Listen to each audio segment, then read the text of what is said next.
안녕하세요. 저는 김영진 베이직 성형외과 임강훈 원장입니다. 최근 중장년층의 성형 수술에 대한 빈도도 많아지고 관심도 많아지고 있는 추세입니다. 오늘도 그 부분 중에 하나를 속 시원히 해결해 드리도록 하겠습니다.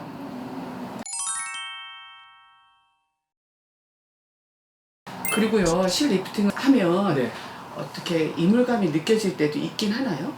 이물감이 느껴지는 거는 문제가 되는 경우고요. 그거는 이제 왜 그러냐면 이물감이 느껴지는 가장 큰 이유가 너무 피부 표피층에 가깝게 실이 들어가 있는 경우는 그런 걸 느낄 수가 있어요. 근데 이제 그렇게 되면 효과도 못 볼 뿐더러 한마디로 뭐 실 리프팅 후에 부작용이 되는 거죠. 근데 수술을 잘 하시고 이런 개념이 충분히 있으신 분들한테 시술 받으시면 그럴 일은 거의 없고 단지 이제 수술하고 나서 한 뭐 1, 2주간은 입을 크게 벌린다거나 이렇게 안면 근육의 움직임을 할 때 약간 뭐가 잡고 있다는 느낌은 들 수가 있는데 그게 이물감이랑은 틀리죠. 그렇기 때문에 이물감이 느껴진다는 거는 그 실 자체가 원래 들어가 있는 깊이보다 얕게 피부 가까이 붙어 있다는 걸 의미하면 되기 때문에 그거는 병원에 와서 한번 체크를 해보셔야 될 것 같습니다.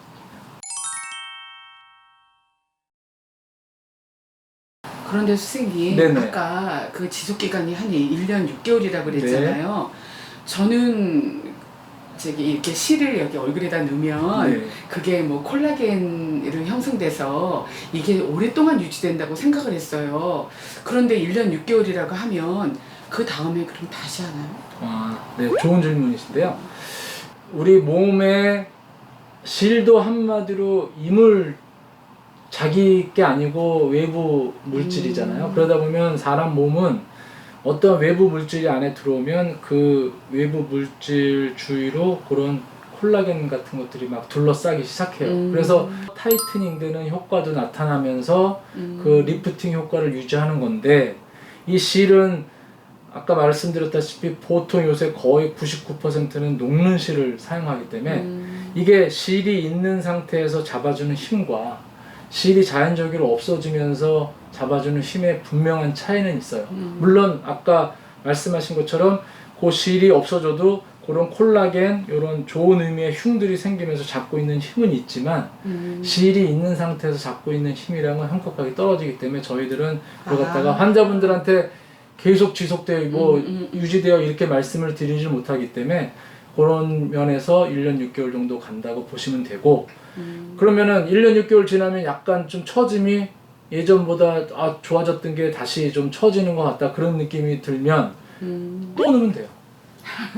네. 실 리프팅의 장점 중에 하나죠. 아까 뭐 회복기간 이런 걸 떠나서 실 리프팅은 다시 또 넣어도 크게 문제는 없어요. 그렇기 때문에 보통 정말 병원에 시술 받으러 오시는 분들, 실 리프팅을 좋아하시는 분들은 정말 뭐 2년에 한 번씩은 넣으시는 분들도 더러 계세요. 그렇게 넣는 건데 그거에 대한 거부감은 전혀 없어요. 그래서 다시 넣으시면 된다. 그러면요, 와서 저희가 이제 예를 들어서 그렇게 해갖고 다시 왔다 그러면 네. 그 똑같은 실을 넣어야 돼요? 그것도 우리가 기억하고 있어야 되나요? 그럴 필요는 없으시고요.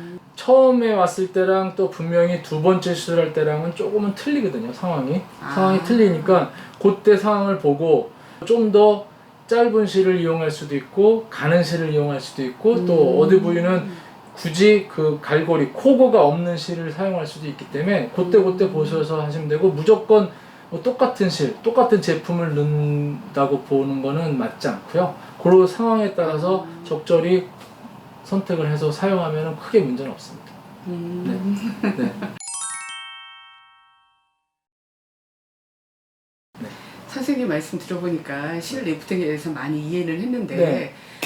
실 리프팅하고 그러면 안면 거상도 요새 한다고 많이 하잖아요. 네. 그거의 차이점이 정확하게 어떤가요? 사실은 이 실 리프팅 요런 시술이 시행한 것도 한 15년도부터 이제 본격적으로 이제 실시가 됐는데 그 실시가 된 이유는 그 안면 거상술이 잘만 되면 이제 효과 면에서는 굉장히 좋죠. 안면 거상술이라는 거는 들으셨을지 모르겠지만 귀 앞부터 해서 뭐 귀 뒤로 목까지 이렇게 크게 절개를 해서 예. 직접적으로 예. 피부를 박리를 해서 당기는 수술이기 때문에 잘만 이루어지고 뭐 그런다면 굉장히 효과 면에서 좋고 지속 기간도 길고. 근데 이제 15년 전부터 실리프팅이 이제 많이 활성화된 이유가 그런 수술을 하는 건 좋은데 하고 난 다음에 감당해야 될 게 너무 많아요.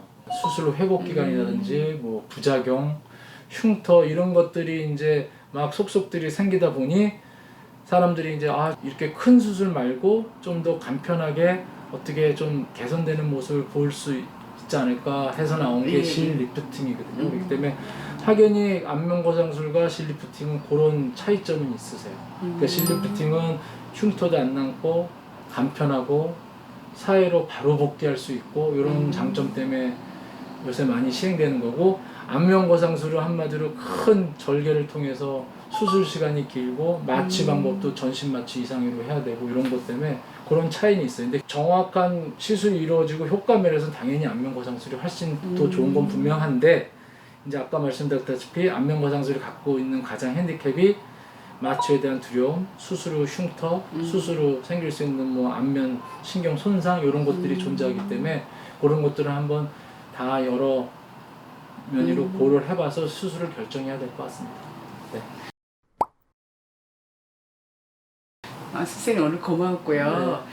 혹시 제가 나중에 뭐 궁금한 거가 있거나 그럴 때는 어떻게 아. 어디다 댓글을 다나요? 네, 뭐 저 유튜브를 예, 통해서 댓글을 남겨주시면 저희가 성심성의껏 대답해드릴 수도 있고, 뭐 예, 직접 예. 나중에 또 필요하시면 병원을 방문하시면 성심성의껏 또 상담도 해드릴 수도 있고요. 네, 그렇게 하시면 네, 될 것 같아요. 그러겠습니다. 오늘 고생하셨습니다. 오늘 고맙습니다. 네, 네, 네. 감사합니다. 네, 감사합니다.